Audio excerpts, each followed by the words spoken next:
Saya pernah percaya bahwa kecerdasan hanya milik mereka yang berkecukupan. Namun pagi itu saat melihat seorang anak lelaki duduk menulis rumus di dinding kayu lapuk di tengah permukiman kumuh Surabaya, keyakinan itu hancur total dalam diri saya. Nama saya Bagas Prasetyo, 32 tahun, CEO Nusantara Tech, konglomerat teknologi terbesar di Indonesia.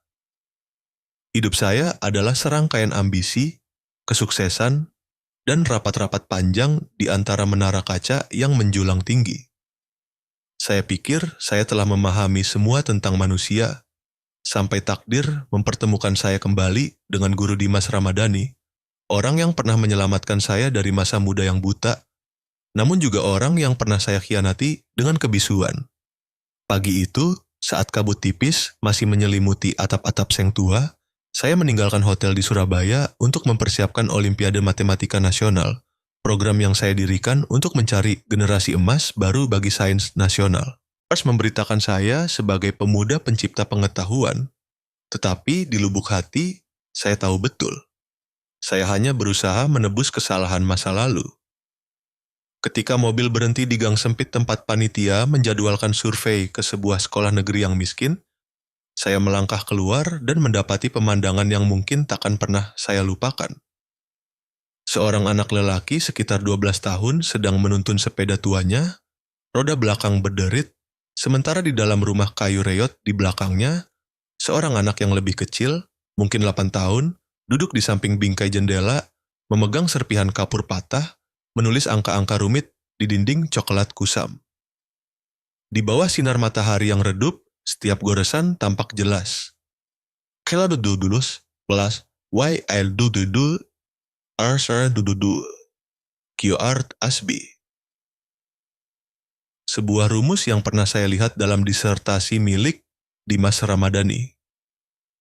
Jantung saya tiba-tiba tersentak.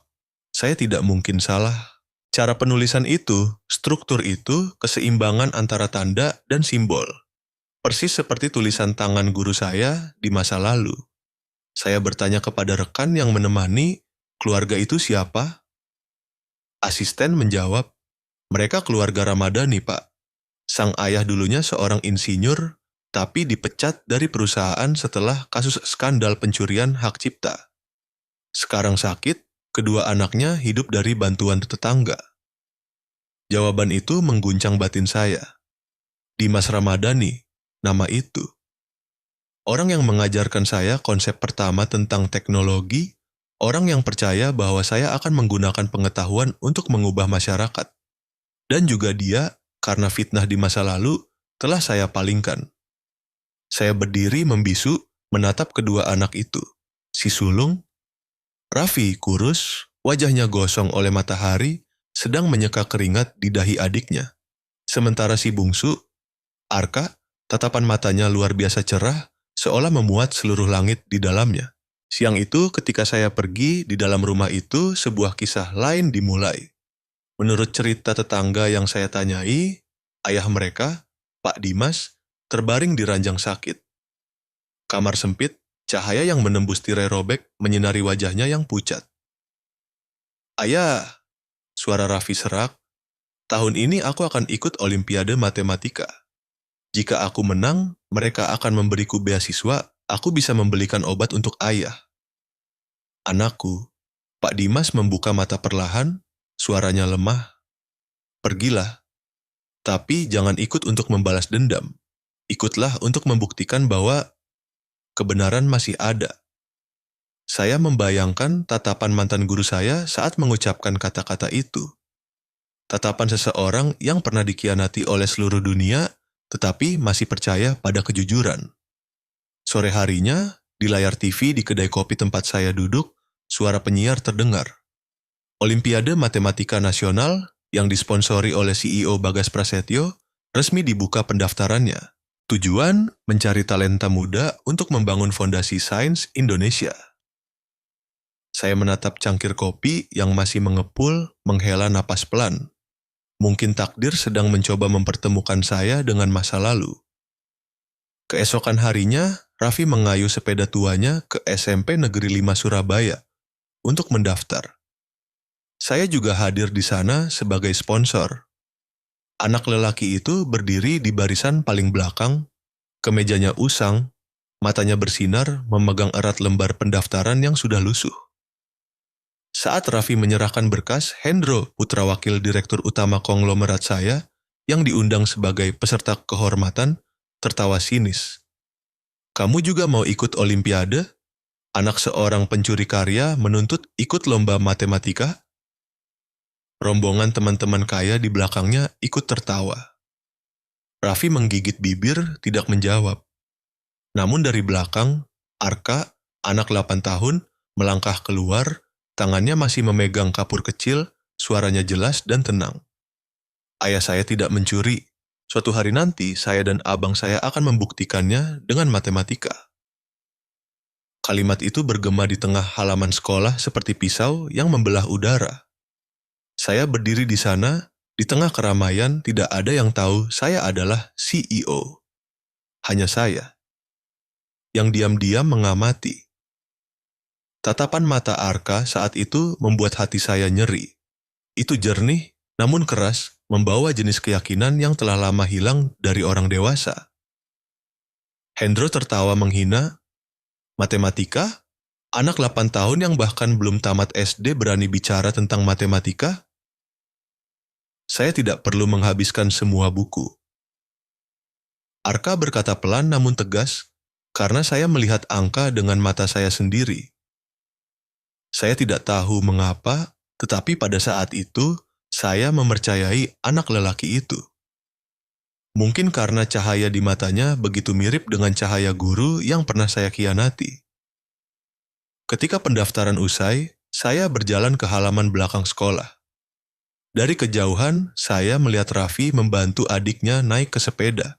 Sepeda tua itu miring, rodanya berderak, namun kedua kakak beradik itu masih tersenyum. Arka berbalik menatap tembok di dekat gerbang, tempat ia dengan cepat menggambar sebuah rumus menggunakan kapur kecilnya. Saya mendekat setelah mereka pergi. Di tembok yang bernoda itu tertulis, jika kebenaran ditutupi oleh kebohongan, maka hanya dengan satu perhitungan yang benar, semuanya akan tersinari. Saya berdiri sangat lama di depan tulisan itu. Mungkin Tuhan telah mengirimkan dua anak ini kepada saya untuk mengajarkan cara mempercayai kebaikan lagi. Malam itu saya kembali ke hotel. Di kepala saya masih terngiang-ngiang kalimat Arka. Kami akan membuktikannya dengan matematika.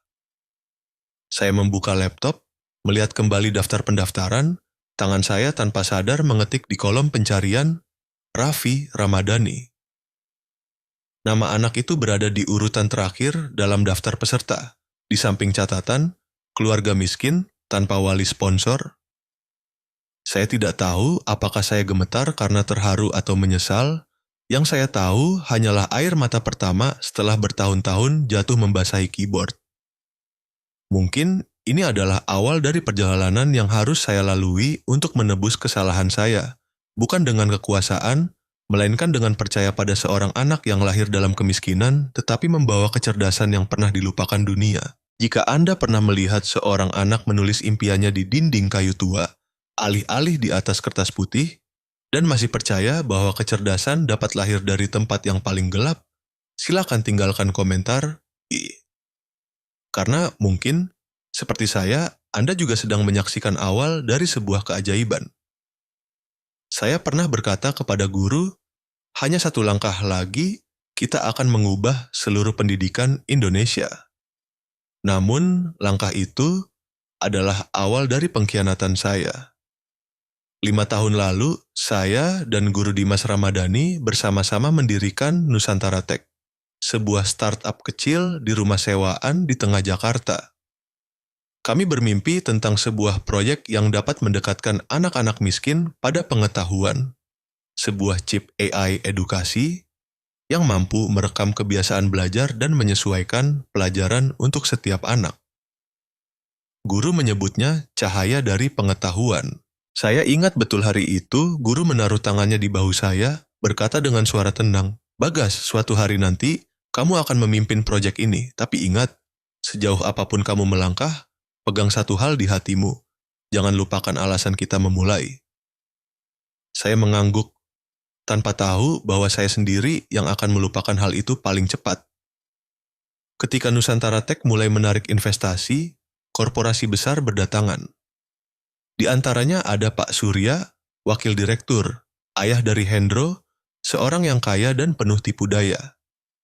Ia ingin mengendalikan proyek, mengganti nama produk menjadi Chip Surya, sementara Dimas menentang dengan keras. Ketegangan memuncak. Suatu malam, data proyek disalin secara ilegal. Keesokan paginya, Dimas dituduh mencuri hak cipta dan menjual informasi kepada pesaing. Saya masih ingat pemandangan Pak Surya menggebrak meja, berteriak di depan guru saya di ruang rapat. Kau pikir orang dari kalangan biasa sepertimu pantas berdiri bersama kami? Kalau bukan karena Bagas, kau tidak akan punya kesempatan ini. Guru tidak berkata apa-apa. Ia hanya menatap saya, matanya sedih sekaligus percaya. Dan saya diam. Kebisuan itulah yang menentukan nasibnya. Hari Dimas dipaksa keluar dari perusahaan, hujan Jakarta turun deras. Saya berdiri di balik jendela kaca lantai 15 melihat bayangan guru melangkah keluar dari gedung. Bahunya bergetar, tangannya masih memeluk erat laptop tua berisi desain aslinya. Tidak ada yang mengantar, tidak ada yang berani menatap. Saya ingat betul saat ia berbalik, tersenyum sangat tipis. Bagas, jangan biarkan kesetiaanmu milik kekuasaan. Biarkan itu milik kebenaran. Tapi saya memilih kekuasaan. Saya muda, ambisius, mendambakan pembuktian bahwa saya bisa membawa Nusantara Tech ke tingkat internasional. Saya berkata pada diri sendiri bahwa saya diam untuk menyelamatkan perusahaan. Namun sebenarnya, saya hanya takut kehilangan posisi saya. 3 bulan kemudian, kami menandatangani kontrak investasi terbesar dalam sejarah perusahaan. Saya menjadi CEO termuda di Indonesia saat itu. Sementara Guru Dimas menghilang dari dunia teknologi seolah tak pernah ada. Saya pikir semuanya akan berakhir di sana. Sampai setahun kemudian, saat membaca laporan medis, saya tahu ia jatuh sakit parah, gagal ginjal stadium akhir, tidak punya cukup uang untuk pengobatan. Saya mengirim biaya rumah sakit secara anonim, tetapi ia menolak. Disertai selembar kertas kecil, uang tidak bisa menyembuhkan luka kepercayaan, hanya kebenaran yang bisa melakukannya. Saya melipat kertas itu, menyimpannya di dompet hingga hari ini. Setiap kali melihatnya, saya merasa diri saya sekecil-kecilnya. Saat ini, 5 tahun kemudian, saya melihat kedua putra beliau, Raffi dan Arka, tinggal di rumah kayu di Surabaya. Saya mengerti karma sang ayah sedang menyinari saya kembali. Dosa yang saya lakukan kepada Dimas, kini tercermin melalui tatapan bangga dan murni kedua anak itu. Malam itu, saya mendekati lingkungan rumah mereka, memarkir mobil dalam kegelapan. Melalui jendela, saya melihat Raffi duduk bercerita kepada ayahnya. Lampu minyak kecil memantul di wajah Dimas, kurus, pucat tetapi masih memancarkan ketenangan yang saya kenal. Ayah, kata Raffi, aku sudah mendaftar Olimpiade Matematika. Jika aku menang, aku akan mendapat beasiswa. Aku ingin membelikan obat untuk ayah. Dimas tersenyum, suaranya serak dan lemah. Pergilah, anakku. Tapi ingat, jangan ikut untuk membalas dendam. Ikutlah untuk membuktikan bahwa kebenaran selalu memiliki suaranya sendiri. Saya mendengarnya dengan hati yang tercekat. Saya bertanya, mengapa seseorang yang pernah dikhianati oleh seluruh dunia masih bisa mengucapkan kata-kata yang begitu pemaaf? Raffi menundukkan kepala, sementara Arka, si bungsu, duduk diam di samping meja tua. Ia sedang membaca buku matematika lama, sampulnya hampir robek, halaman-halamannya menguning karena waktu. Ia membaca perlahan, tanpa mencatat, tanpa diajari siapapun, namun hanya dalam sekejap sudah hafal rumusnya. Saya melihat mata itu, mata yang dulu dimiliki oleh guru saya. Jernih, tegas, dan seolah menembus segala kepalsuan. Raffi bertanya pada adiknya, Arka, kamu mengerti? Ini sulit sekali. Aku mengerti, jawabnya pelan. Matematika itu seperti kebenaran, Bang. Meskipun orang mencoba menghitamkannya, hasilnya tetap hanya satu. Kalimat itu membuat saya harus berbalik. Saya tidak berani menghadapi diri sendiri. Saat pergi, saya menghentikan mobil di jalan berlubang, mematikan mesin, dan duduk diam berjam-jam dalam kegelapan. Saya bertanya pada diri sendiri, mungkinkah itu adalah hukuman? Guru telah kehilangan segalanya, tetapi kedua putranya membawa cahaya yang tidak bisa dibeli dengan uang. Sementara saya, yang memiliki segalanya, tidak bisa tenang meski hanya untuk satu malam. Saya teringat doa yang pernah guru ajarkan saat saya masih muda. Ya Allah, jika Engkau menegurku, jangan biarkan aku jatuh terlalu dalam, tapi cukup agar aku tahu cara bangkit. Mungkin Allah sedang memperlihatkan hal itu kepada saya melalui Arka, anak 8 tahun dengan mata seorang jenius dan hati seorang ayah. Malam itu saya kembali ke hotel, tidak bisa tidur. Di atas meja, kertas tua yang dikirim Dimas bertahun-tahun lalu masih ada di dompet. Saya ambil, membacanya lagi setiap baris tinta yang sudah memudar.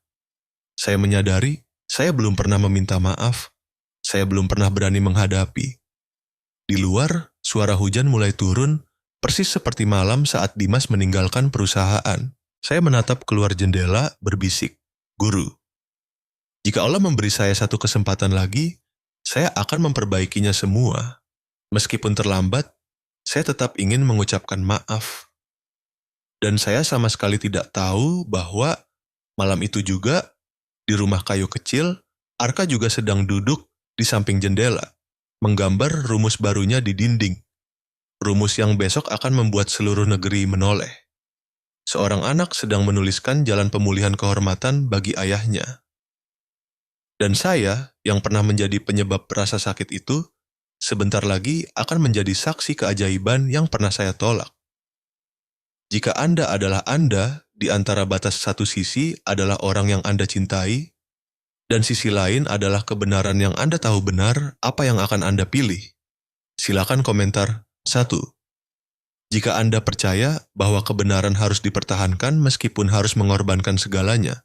Atau 2. Jika Anda berpikir terkadang diam juga adalah cara untuk mencintai. Jika seorang anak 8 tahun bisa melihat solusi yang dilewatkan oleh seluruh dunia sains, maka mungkin kita harus belajar mendengarkan keajaiban dari hal-hal terkecil. Saya ingat jelas pagi itu. Hari diselenggarakannya Olimpiade Matematika Nasional di Jakarta. Aula pusat kota penuh sesak oleh siswa, profesor, dan media. Sebagai penggagas kompetisi, saya harus hadir lebih awal untuk memeriksa seluruh persiapan, terutama soal tak terhingga. Sebuah masalah matematika yang sudah saya rumuskan selama 2 tahun. Namun belum ada satupun, termasuk saya, yang bisa menyelesaikannya secara utuh. Saya menciptakannya dengan satu pemikiran. Jika ada yang cukup berani untuk mendobrak batas itu, saya akan menemukan pewaris mimpi yang pernah saya hilangkan. Di barisan kursi kehormatan, Profesor Wijaya, teman lama Guru Dimas, sedang berbincang dengan saya. Ia tersenyum ramah. "Pak Bagas, kudengar tahun ini ada peserta dari Surabaya, putra dari Dimas Ramadhani. Kau tahu tentang itu?" Saya mengangguk pelan. Saya tahu, dan itulah alasan saya hadir di sini hari ini. Pukul 9 pagi, lonceng tanda dimulainya kompetisi berbunyi. Udara di aula tegang seperti permukaan danau sebelum badai. Ratusan peserta memasuki posisi, masing-masing duduk di depan meja terpisah dengan set soal tebal yang tersegel. Saya melihat ke barisan peserta dan mengenali Raffi, anak 12 tahun yang kurus, mengenakan kemeja putih yang sudah usang kerahnya. Di luar pagar keamanan, Arka, adiknya yang 8 tahun, duduk diam di kursi penonton, matanya tak lepas mengikuti kakaknya. Saya tidak tahu apakah harus menyebutnya pandangan kasih sayang, atau pandangan seorang jenius yang menunggu saat yang tepat untuk menyinari dunia. Sesi pertama, topik. Sistem persamaan bertingkat, masalah tak terhingga, Profesor Wijaya mengumumkan. Seluruh aula hening. Saya sekilas melihat Hendro, putra wakil direktur, lawan Raffi, tersenyum tipis, matanya penuh percaya diri, bahkan arogan. Saya tahu betul ayahnya adalah penanggung jawab komite pembuat soal. Dalam hati, sebuah firasat dingin menyelinap masuk. Ketika kompetisi dimulai, saya berkeliling aula, mengamati setiap wajah. Raffi menunduk, tangannya sedikit gemetar, keringat membasahi kertas. Matanya beralih-alih di antara angka-angka. Sementara Hendro, wajahnya santai, seolah ia sudah membaca soal ini sebelumnya. Tidak mungkin, gumam saya. Jangan-jangan, namun kemudian pada saat itulah hal luar biasa terjadi. Dari kursi penonton saya melihat Arka, anak 8 tahun itu, tiba-tiba berdiri tegak. Ia tidak memegang kertas, tidak menulis, hanya menatap lekat papan soal di layar besar, bibirnya bergerak tanpa suara. Kedua tangannya perlahan menggambar di udara, seolah sedang menuliskan sesuatu yang hanya dia yang mengerti. Lalu tiba-tiba, ia mengarahkan pandangannya ke meja ujian, mengangkat tangan sedikit, memberi isyarat dengan jari-jari yang membentuk spiral. Saya terperangah, bentuk spiral itu adalah simbol dari inversi Poisselier, sebuah konsep matematika tingkat tinggi yang jarang orang mengerti. Bagaimana mungkin anak 8 tahun mengetahui hal itu? Teriak batin saya, jantung berdebar kencang. Raffi mendongak, menangkap tatapan adiknya, lalu mengatupkan bibir, memegang pena, dan menulis. Seolah ada aliran listrik tak terlihat yang mengalir, anak itu mulai menulis dengan percaya diri, tegas. Setiap goresan pena melayang cepat. 5 menit berlalu, lalu 9 menit, seluruh aula tegang. Waktu tersisa 10 detik, suara dewan juri terdengar. Dan tepat saat hitungan mundur mencapai angka 0, Raffi meletakkan penanya. Sebuah napas panjang terdengar dalam keheningan. Profesor Wijaya mendekat, melihat lembar ujiannya. Ia membaca, lalu berhenti. 1 menit, 2 menit, 3 menit, lalu ia mendongak, mata terbelalak. Ini adalah solusi yang benar-benar baru, cara pembuktian yang belum pernah dipublikasikan. Aula meledak, semua orang riuh, wartawan mengangkat kamera, sementara saya, orang yang pernah menulis soal ini, duduk membeku.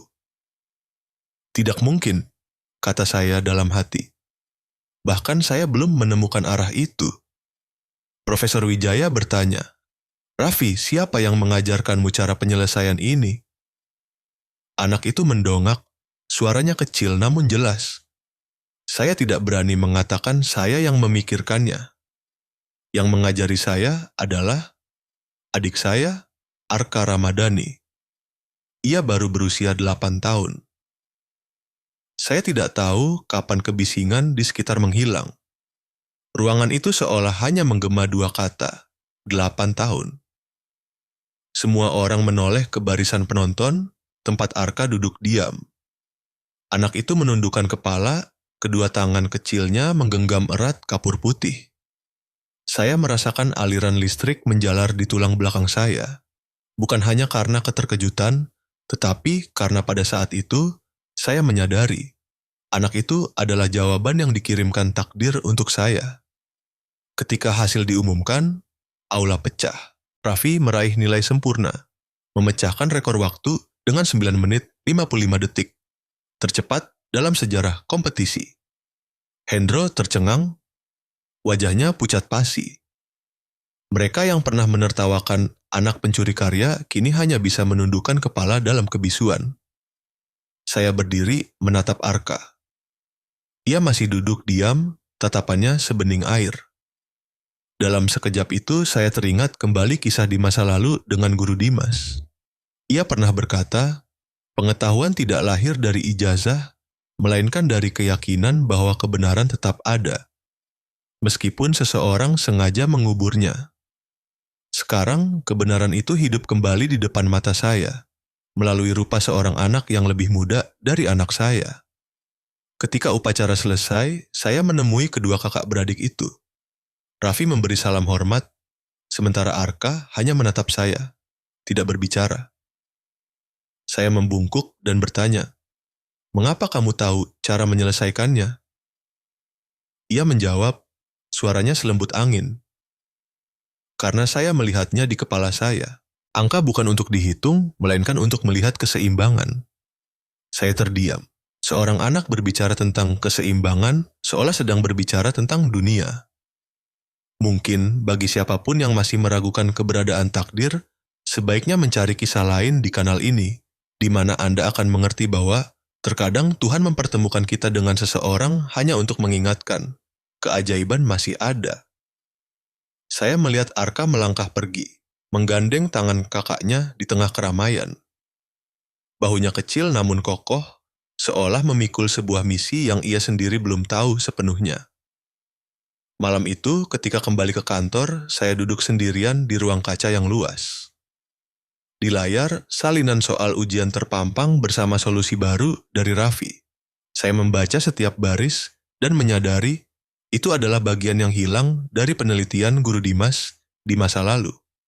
Saya tidak bisa menahan diri, berdiri, berbisik, "Guru, mungkin saya telah menemukan murid Anda yang paling pantas." Namun kegembiraan itu tidak bertahan lama.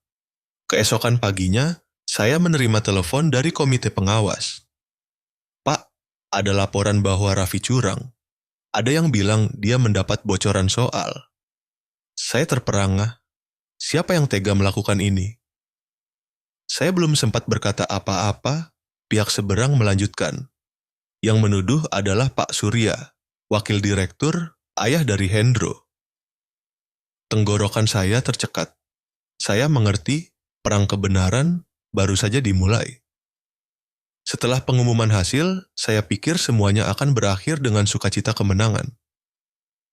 Namun, hidup tidak pernah sesederhana itu. Kurang dari 1 jam kemudian, saat saya masih menerima rombongan media, Pak Surya, wakil direktur konglomerat, ayah Hendro, masuk dengan wajah dingin.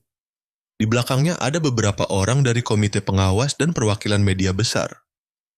Dia melemparkan tumpukan kertas ke meja di depan saya, suaranya tajam. "Saya menuntut pembatalan hasil peserta Raffi Ramadhani. Kami punya bukti bahwa anak itu mendapat bocoran soal." Udara di ruangan terasa membeku. Saya menatapnya, berusaha mempertahankan ketenangan. "Pak Surya, apa buktinya?" Dia tersenyum sinis. "Sampel soal ujian Raffi bertepatan dengan 80% struktur draft pembuat soal. Sementara putra saya, Hendro, harus turun peringkat karena ketidakadilan. Jika Anda tidak ingin dibongkar oleh pers, segera putuskan untuk menangguhkan pengakuan hasil tersebut." Saya terdiam selama beberapa detik. Di dalam hati, sebagian dari saya mengerti. Ini tidak mungkin kebetulan. Sistem pembuatan soal berada di tangan Surya, dan jika dia mau, menciptakan kesamaan sangatlah mudah. Namun hal yang paling meresahkan saya bukanlah kejadian itu, melainkan tatapan kedua anak itu, Raffi dan Arka, yang berdiri di balik pintu kaca ruang rapat. Mereka mendengar semuanya. Saya melangkah keluar, berusaha menjaga suara tetap tenang. "Anak-anak, tenanglah. Semuanya akan diselidiki." Raffi menundukkan kepala, sementara Arka menatap lurus ke arah saya. Tatapan itu bukan kemarahan, melainkan kekecewaan. Kekecewaan yang membuat saya merasa sangat kecil. Keesokan harinya, pertemuan darurat diadakan di aula utama Komite Olimpiade Matematika. Pers, juri, siswa, semua hadir. Pihak Surya menyiapkan tim hukum penuh. Pak Surya berdiri dan berpidato pertama, suaranya penuh ketegasan.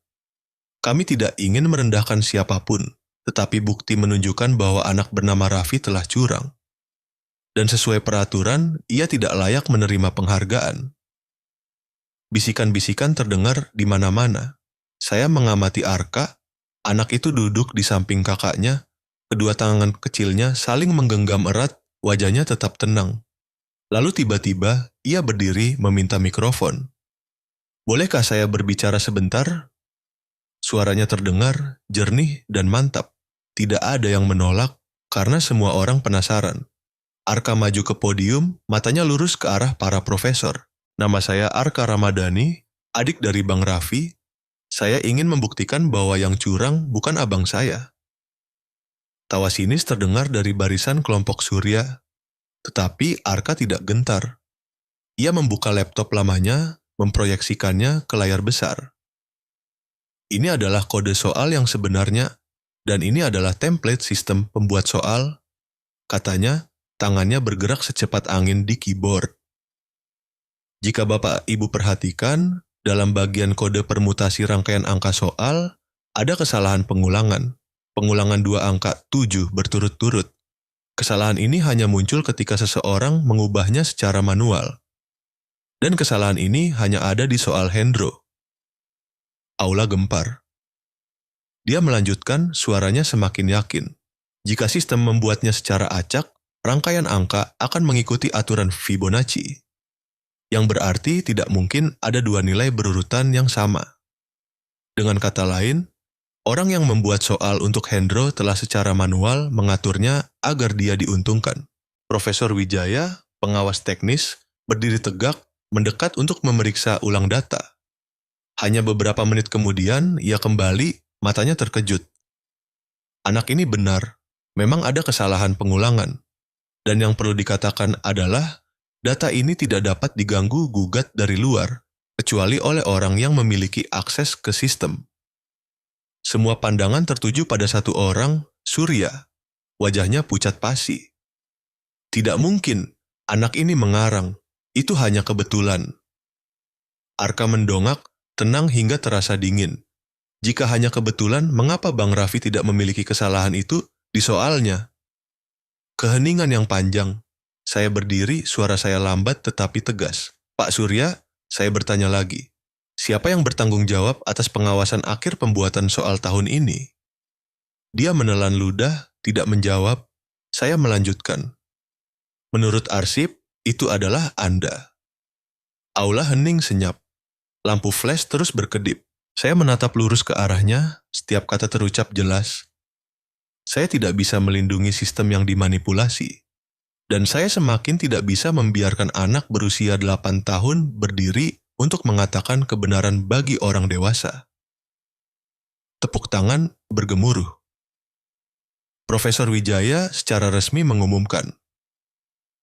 Raffi Ramadhani mempertahankan hasilnya dan diakui sebagai pemenang. Hendro Surya didiskualifikasi karena melanggar aturan kompetisi. Pak Surya membisu, wajahnya kelabu. Sementara saya, untuk pertama kalinya setelah bertahun-tahun, merasakan beban di hati saya sedikit terangkat.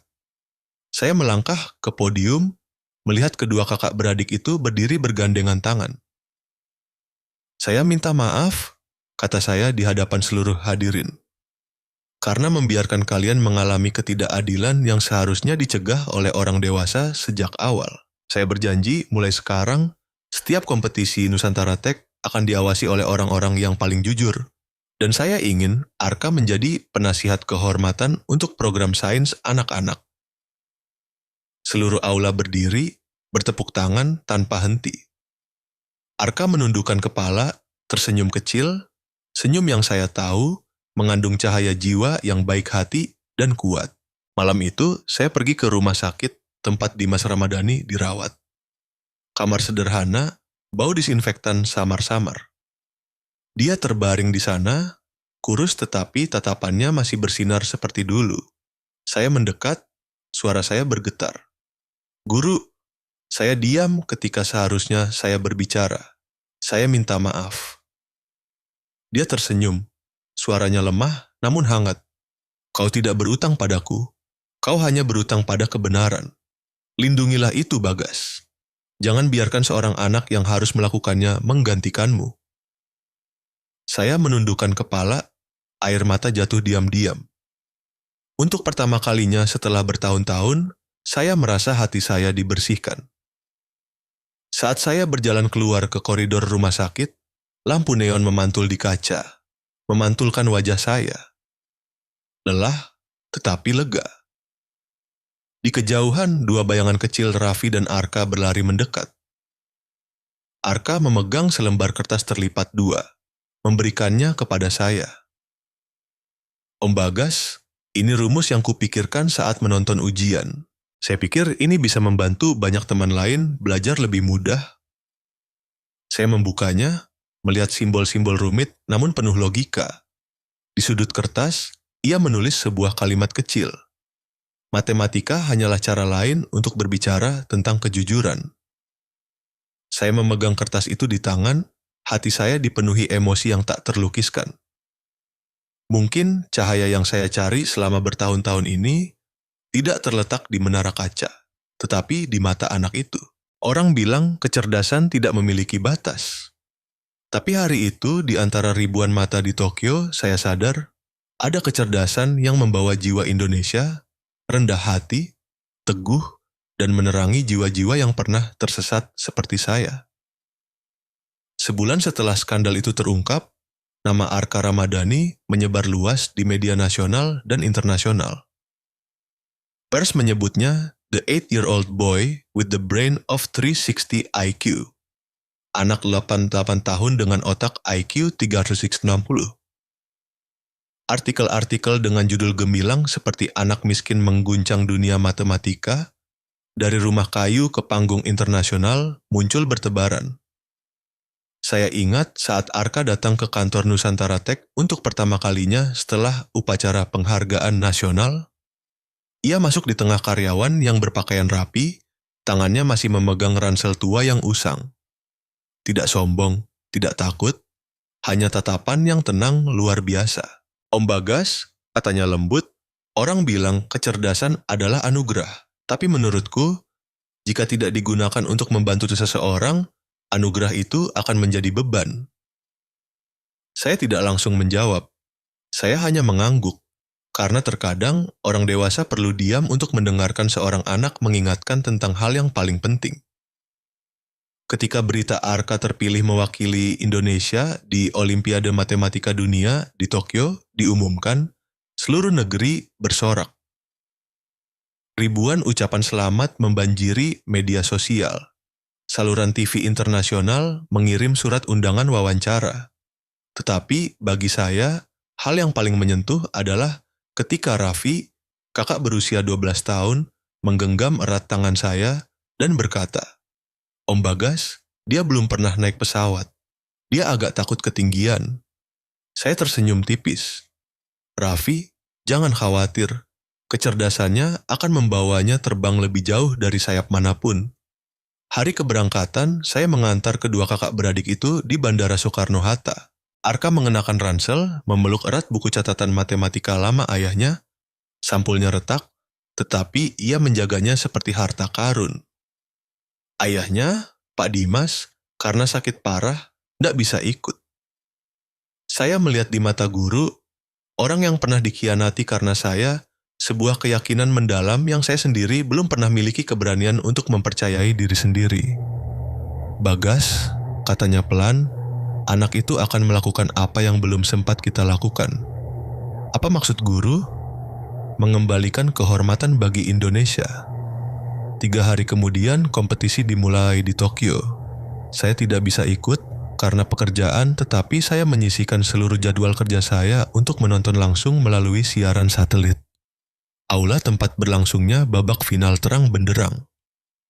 Puluhan reporter internasional berdesakan.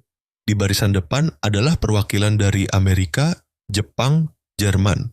Semua nama yang membuat dunia harus menoleh.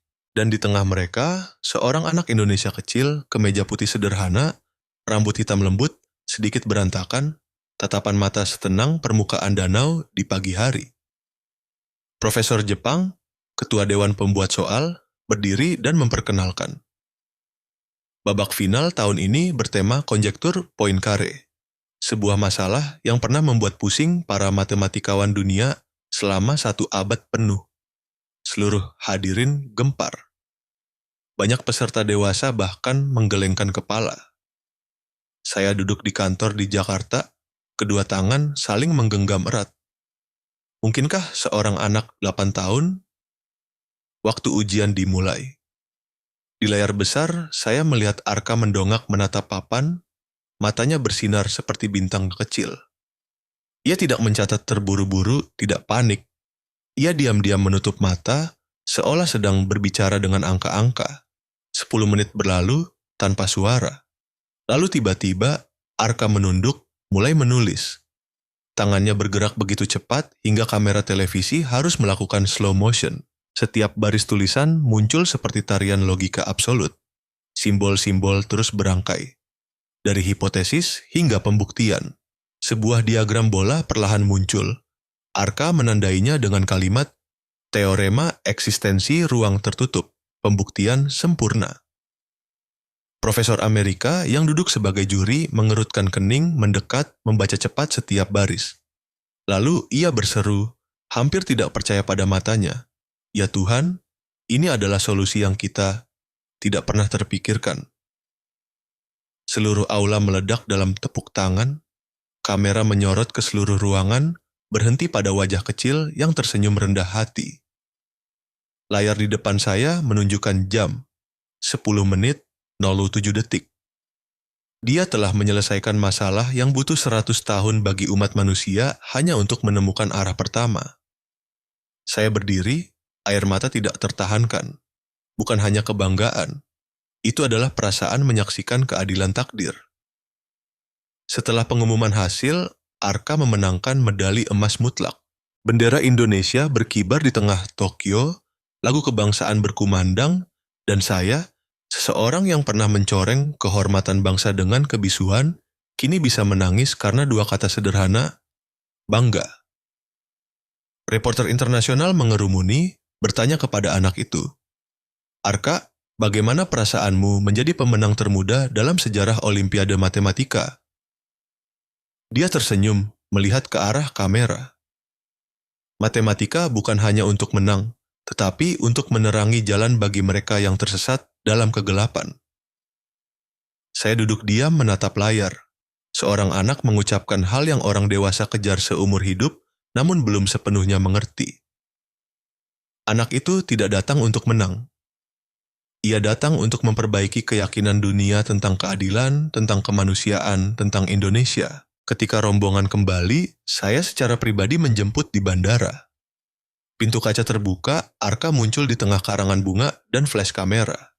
Tapi, ia tetap anak sederhana yang dulu. Langsung berlari ke ayahnya, memeluknya erat-erat. Saya berdiri di belakang, tidak berani mendekat. Itu adalah momen ayah dan anak, dan juga penebusan dosa terdalam bagi guru yang pernah saya khianati. Dimas menatap saya, mengangguk pelan. Kau telah melakukan hal yang paling kuharapkan, membiarkan orang melihat bahwa kecerdasan bukan milik orang yang punya uang, tetapi milik orang yang berani menjaga hati tetap bersih. Saya menunduk, menjawab pelan, Guru, saya hanya melanjutkan jalan yang guru mulai.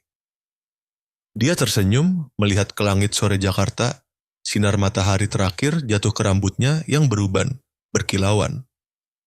Saya mengerti bukan hanya Arka, tetapi Dimas juga telah menemukan keadilan untuk dirinya sendiri. Malam itu, Nusantara Tech mengadakan konferensi pers khusus. Saya mengundang Raffi, Arka, dan Pak Dimas ke atas panggung. Di depan kamera puluhan media internasional, saya berkata, mungkin hari ini kita tidak hanya menghormati seorang jenius. Kita menghormati sebuah keyakinan bahwa dalam setiap anak Indonesia, selalu ada cahaya yang menunggu untuk dinyalakan. Lampu flash menyala terus-menerus. Arka menggandeng tangan kakaknya, menunduk memberi salam kepada semua orang. Saat itu, saya tahu, sejarah tidak hanya akan mencatat namanya sebagai seorang math prodigy, tetapi juga sebagai simbol ketangguhan dan kerendahan hati. Ketika acara selesai, saya berjalan ke balkon lantai atas, melihat ke bawah, ke kota. Lampu Jakarta bersinar terang, persis seperti angka-angka yang pernah Arka tulis, tak terbatas namun harmonis. Saya tersenyum. Mungkin akhirnya saya mengerti arti kata-kata Guru Dimas di masa lalu. Ketika kecerdasan disinari oleh kemanusiaan, ia akan menjadi cahaya dunia. Di kejauhan, Arka berdiri di samping Raffi, mendongak menatap langit penuh bintang, bibirnya sedikit bergerak mengucapkan sesuatu. Saya tidak mendengarnya, tapi saya tahu ia sedang memimpikan mimpi yang baru. Dan saya, Bagas Prasetyo, orang yang pernah tenggelam dalam kegelapan ambisi, tiba-tiba merasa hati saya diterangi oleh seorang anak miskin yang membawa kecerdasan seluruh bangsa di dalam hatinya. Saya tidak tahu kemana perjalanan ini akan membawa kami, tapi saya tahu cahaya itu belum padam. Saya pernah berpikir hal terbesar dalam hidup adalah membangun kerajaan teknologi. Tapi hari ini, saya sadar hal terbesar adalah melihat seorang anak menggunakan kecerdasannya untuk mengangkat orang lain. Setahun setelah kemenangan di Tokyo, nama Arka Ramadhani tidak hanya menjadi simbol kecerdasan Indonesia, tetapi juga menjadi mercusuar harapan bagi ribuan anak miskin di seluruh negeri. Sementara saya, orang yang pernah melewati kegelapan dosa, sedang bersiap untuk momen terpenting dalam hidup, peresmian Yayasan Ramadhani, dana beasiswa yang dinamai dari guru besar saya, Dimas Ramadhani. Aula besar di pusat Jakarta bersinar terang, spanduk bergambar Arka dan Raffi tergantung di mana-mana. Tetapi di tengah suasana khidmat itu, saya masih merasakan kekosongan di hati. Orang yang seharusnya hadir hari ini, Pak Dimas, telah tiada. Saya ingat betul pagi hari beliau meninggal. Saat itu hujan turun lembut, tetesan hujan jatuh di kaca rumah sakit, membentuk garis-garis samar seperti tulisan tangan yang memudar. Arka dan Raffi duduk di samping tempat tidur memegang tangan ayah mereka. Saya berdiri di ujung ruangan, tidak bisa berkata apa-apa. Bagas, suara guru sedikit bergetar, tetapi tatapannya tetap tenang. Jangan bersedih karena aku pergi lebih awal. Kau tahu, kebahagiaan terbesarku adalah melihatmu sendiri telah bangkit. Saya terisak, berusaha berkata, Guru, saya masih punya banyak hal yang belum sempat saya lakukan.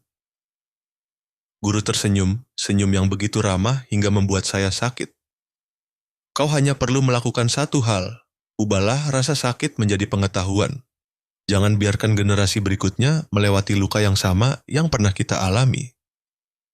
Kalimat itu seperti wasiat, seperti lonceng yang terus bergema di hati saya hingga hari ini. Pada upacara peresmian, saya melangkah ke panggung diiringi tepuk tangan meriah. Di depan saya ada ratusan siswa dari berbagai daerah miskin yang diundang. Wajah-wajah yang masih berdebu, tetapi mata mereka bersinar terang. Di antara barisan depan, Arka, yang kini berusia 9 tahun, duduk di samping kakaknya. Ia tetap sederhana seperti dulu, kemeja putih, celana kaki, sepatu lama tapi bersih. Raffi menatap saya, mengangguk pelan, seolah mengingatkan, Om, hari ini katakan apa yang belum sempat dikatakan ayah. Saya memegang mikrofon, menarik napas dalam-dalam. Bapak-bapak, ibu-ibu, hadirin sekalian, 5 tahun yang lalu, ada seorang pria yang dikhianati oleh seluruh dunia karena difitnah. Ia pergi dalam kemiskinan tetapi meninggalkan bagi kita sebuah hadiah yang tak ternilai, yaitu 2 anak yang percaya pada keadilan dan tidak pernah menyerah. Hari ini saya mohon izin untuk mengambil namanya Dimas Ramadhani untuk menamai dana beasiswa ini sebagai bentuk penghargaan dan penebusan dosa. Seluruh aula hening. Saya menatap foto guru yang diletakkan di podium bunga, mata ramahnya seolah masih menatap saya. Guru, saya telah menemukan jenius yang guru yakini. Lahir dari kemanusiaan dan dipelihara oleh kerendahan hati. Setelah pidato, Arka diundang ke panggung. Anak berusia 9 tahun itu berdiri di tengah ribuan orang dewasa, tetapi suaranya lebih mantap dari segalanya. Ayah saya mengajarkan bahwa kecerdasan hanya bermakna jika digunakan untuk membantu orang lain. Hari ini, saya tidak ingin berterima kasih kepada mereka yang memanggil saya jenius. Saya hanya ingin berterima kasih karena semua orang telah melihat ayah saya. Orang yang mengajarkan saya bahwa cahaya pengetahuan harus bersinar ke tempat yang paling gelap.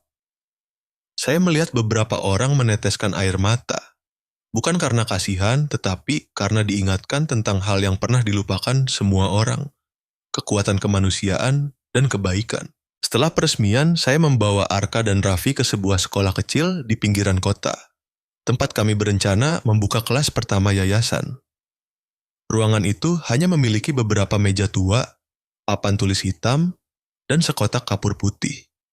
Tetapi Arka tersenyum.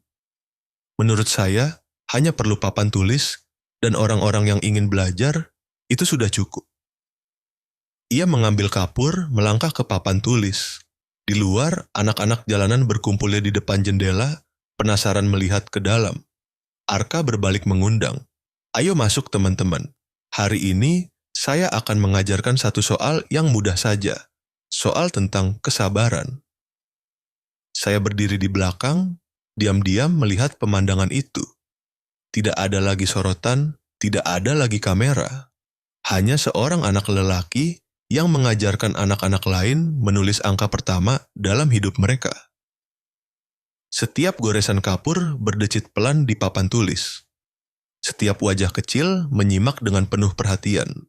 Saya tidak mengerti mengapa, tetapi saya melihat Guru Dimas seolah berdiri tepat di sana. Tersenyum, menaruh tangannya di bahu saya dan berkata, "Bagas, kau sudah mengerti, bukan?